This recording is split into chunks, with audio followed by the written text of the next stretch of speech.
উনি বললেন আমি তো জানি না বাবু আপনার কোনো এমন কোনো কেমন আছে নাকি। বলে আমি মিসবাহ হাফেজ, আমি দৈনন্দিন কোরআন তেলাওয়াত করতাম, আমার মনে হয় যে আমার এই কোরআন তেলাওয়াতের আওয়াজ আমার ছেলে ঘরে থেকে শুনেছে, শুনে শুনে মুখস্থ করে ফেলেছে। সুবহানাল্লাহ।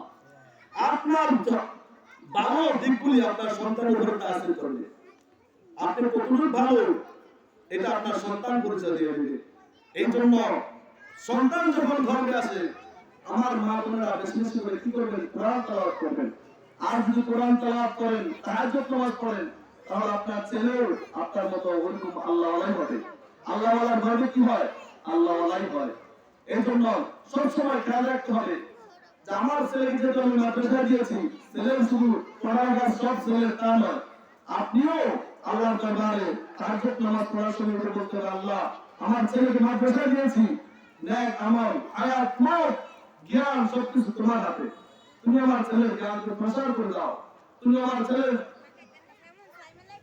নেক হায়াতের মধ্যে বরকত দান করো, তুমি আমার ছেলের বিবেক জ্ঞান বুদ্ধি খুলে দাও, যাতে করে স্বল্প সময়ের মধ্যে কি করতে পারে, কোরআন হ্যান্ডস করে ফেলতে পারে।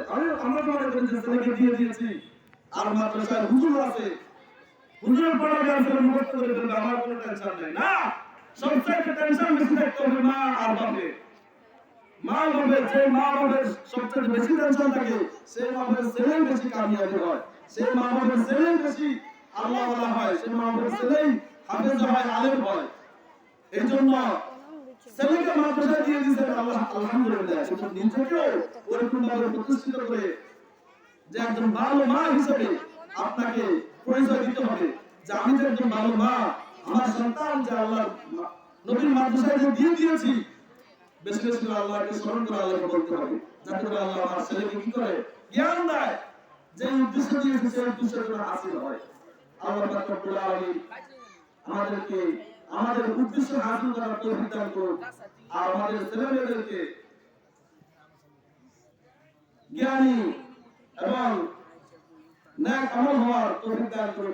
আমিন। আমাদেরকে অভিভাবকদেরকে ভালো একজন অভিভাবক হওয়ার তৌফিক দান করুন। আমিন। ওয়া আখিরু দাওয়ানা আনিল হামদুলিল্লাহি রাব্বিল আলামিন। আসসালামু আলাইকুম ওয়া রাহমাতুল্লাহি ওয়া বারাকাতুহু।